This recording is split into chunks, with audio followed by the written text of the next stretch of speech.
भारत और श्रीलंका के बीच दूसरा मुकाबला पुणे के मैदान में खेला गया। उससे पहले मुंबई में पहला मैच जीतकर दूसरे मैच जीतकर सीरीज अपने नाम करना चाहती थी। श्रीलंका टीम के लिए ये मैच करो या मरो का था। वही भारतीय टीम दूसरे टी20 मैच में दो बड़े बदलाव करके उतरी थी। संजू सैमसन की जगह राहुल त्रिपाठी और हर्षल पटेल की जगह अर्शदीप सिंह को खेलने का मौका दिया।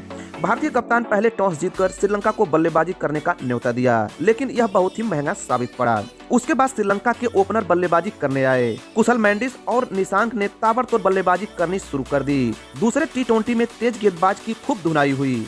दोस्तों, पहले ओवर में हार्दिक पांड्या ने शानदार गेंदबाजी करते हुए 2 रन दिए, लेकिन वही दूसरी ओवर में काफी समय से बाहर चल रहे अर्शदीप सिंह अच्छे लय में नहीं दिखे। उन्होंने अपने पहले ओवर में 3 नो बॉल डाल दी। इसका फायदा दोनों बल्लेबाजों ने खूब उठाया। इस तरह अर्शदीप ने अपने ओवर में 19 रन दिए। इसका फायदा दोनों बल्लेबाजों ने खूब उठाया और इस तरह अर्शदीप के ओवर में 19 रन दोनों श्रीलंकाई ओपनर ने बनाए। अर्शदीप सिंह का ये ओवर काफी महंगा साबित हुआ। उसके बाद यहीं से श्रीलंका की अच्छी शुरुआत हो गई। भारत के कप्तान हार्दिक पांड्या और शिवम माही की भी जमकर पिटाई हुई। 4 ओवर में श्रीलंका ने 47 रन बना दिए। उसके बाद हार्दिक ने 5वें ओवर में अपने स्पिनर गेंदबाज अक्षर पटेल को लाए। उसके बाद 6वें ओवर में युजवेंद्र चहल को इस तरह से हार्दिक पांड्या को पावर प्ले में 5 गेंदबाजों को लाना पड़ा। दोस्तों, श्रीलंकाई टीम ने पहले पावर प्ले में 55 रन बना लिए थे। उसके बाद दोनों स्पिनर अक्षर और चहल रनों पर रोक लगाने में कामयाब हो रहे। श्रीलंका के खतरनाक बल्लेबाज कुशल मेंडिस को युजवेंद्र चहल ने आउट कर दिया। मेंडिस ने 31 गेंदों पर 52 रन ताबड़तोड़ पारी खेली। श्रीलंका 80 रन पर पहला विकेट गंवा दिया। उसके बाद श्रीलंका दबाव में आ गई। भारत को दूसरी सफलता उमरान मलिक ने दिलाई, राजपक्सा को बोल्ड करके। उसके बाद दूसरे मैच के हीरो अक्षर पटेल ने श्रीलंका को 3 ओवर में 2 झटके लगा दिए। भारत की शानदार वापसी कराई। वही श्रीलंका की टीम मिडिल ओवर में पूरी तरह से दबाव में आ गई थी। 110 रन पर 4 विकेट गिर चुके थे। श्रीलंकाई टीम पूरी तरह से ध्वस्त होती नजर आ रही थी। उसके बाद 15वें ओवर में श्रीलंका ने 138 रन बना लिए थे। उसके बाद भारत के कप्तान हार्दिक पांड्या ने उमरान मलिक को गेंदबाजी करने को बुलाया। उमरान मलिक ने 1 ओवर में मैच पलट कर रख दिया। उन्होंने 2 बॉल पर 2 विकेट चटकाए। उसके बाद 138 रन पर श्रीलंका के 6 विकेट गिर चुके थे। अब श्रीलंका के कप्तान सनाका ने पारी को संभालना शुरू कर दिया। ताबड़तोड़ बल्लेबाजी करते हुए दासुन सनाका ने 22 गेंदों पे 56 रन ठोक डाले और श्रीलंका का स्कोर 206 रन बोर्ड पर लग गया। दोस्तों, भारत की तरफ से अर्शदीप सिंह काफी महंगे ओवर साबित हुए। उन्होंने 2 ओवर में 37 रन दिए। वही शिवम माही जो पहले टी20 में 4 विकेट चटकाए थे, लेकिन ये दूसरे टी20 मैच में 4 ओवर में 53 रन देकर कोई विकेट नहीं ले पाए। बिल्कुल महंगे साबित हुए। अब दोस्तों, भारतीय टीम को मैच जीतने के लिए 207 रन बनाने थे। दोस्तों, आपको बता दें, जब भी श्रीलंका की टीम 200 से पार का स्कोर बनाती है, वो कभी नहीं मैच हारती। लक्ष्य का पीछा करने उतरी भारतीय टीम की शुरुआत काफी खराब रही। टीम इंडिया के पहले 2 ओवर में 3 विकेट गिर चुके थे। भारत के ओपनर 2 ओवर में दोनों वापस पवेलियन लौट गए।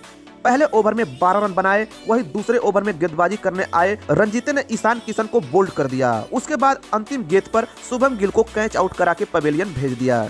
ईशान किशन ने 2 रन बनाए। वही शुभम गिल ने 5 रन बनाए। शुभम गिल दोनों मैचों में फ्लॉप रहे और ज्यादा रन नहीं बना पाए। दोस्तों, भारत के 2 विकेट गिर जाने के बाद राहुल त्रिपाठी को उतारा गया। जो सूर्य कुमार यादव तीसरे नंबर पर आने वाले थे, उनको चौथे नंबर पर कर दिया गया। लेकिन त्रिपाठी ने श्रीलंकाई गेंदबाजों के सामने नहीं टिके। त्रिपाठी 5 रन बनाकर आउट हो गए।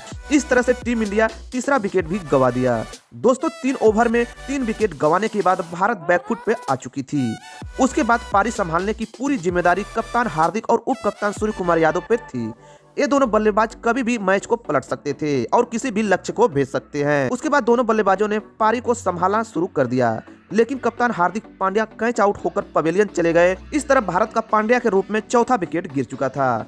अब भारतीय टीम पूरी तरह से बिखरती हुई नजर आ रही थी। दोस्तों, 5 ओवर में भारत के 4 विकेट गिर चुके थे। श्रीलंका ने भारत को पूरी तरह से दबाव में ला दिया। दोस्तों, अब लग रहा था कि भारत 100 रन के अंदर ही सिमट जाएगी, लेकिन फैंस को अभी भी उम्मीद थी। भारत के उप कप्तान सूर्य कुमार यादव मैदान पर हैं, कुछ भी कहा नहीं जा सकता। वही दीपक हुड्डा पहले टी20 में अच्छे प्रदर्शन करने वाले, वही दूसरे टी20 में कोई खास प्रदर्शन नहीं कर पाए, वो आउट हो गए। उसके बाद भारत का 57 रन पर दीपक हुड्डा के रूप में 5वां विकेट गिर गया और इस तरह से 10वें ओवर में भारत के आधा बल्लेबाज पवेलियन आउट होकर चले गए। अब भारत में एक नई उम्मीद की किरण बनकर आए अक्षर पटेल और सूर्य कुमार यादव ने पारी को अच्छी शुरुआत दिलाई। उसके बाद दोनों बल्लेबाजों ने ताबड़तोड़ बल्लेबाजी करते हुए श्रीलंकाई गेंदबाजों की खूब धुनाई की। एक तरफ सूर्या श्रीलंकाई गेंदबाजों की ठुकाई कर रहे थे, लेकिन वही दूसरी तरफ अक्षर पटेल ने खतरनाक बल्लेबाजी करने शुरू कर दिए। 14वें ओवर में गेंदबाजी करने आए हसरंगा को अक्षर पटेल ने लगातार 3 बॉल पर 3 छक्के लगाए और भारत की उम्मीद जगा दी। उसके बाद सूर्या ने 5वें गेंद पे 1 छक्के लगाए। हसरंगा के ओवर में कुल 25 रन की कुटाई करके हसरंगा को पूरी तरह से निराश कर दिए। दोस्तों, अक्षर पटेल ने अपना 20 ओवर में अर्धशतक बना लिए। वही अक्षर के बाद सूर्या ने 33 गेंदों पर अर्धशतक पूरा करके भारत की जीत की उम्मीद बरकरार रखी। तो उसके बाद सूर्य कुमार यादव ने बड़ा शॉट लगाने के चक्कर में कैच आउट होकर पवेलियन चले गए।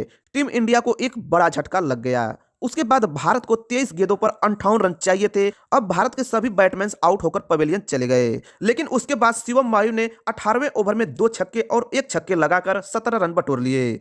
अब जीत के लिए 2 ओवर में 32 रन चाहिए थे और अक्षर पटेल ने 19वें ओवर में 12 रन बटोर लिए। उसके बाद भारतीय टीम को अंतिम ओवर में 21 रन जीतने के लिए चाहिए थे। श्रीलंका के कप्तान दासुन सनाकन ने अंतिम ओवर में गेंदबाजी करने आए और अक्षर पटेल को तीसरे बॉल पर कैच आउट करा दिए।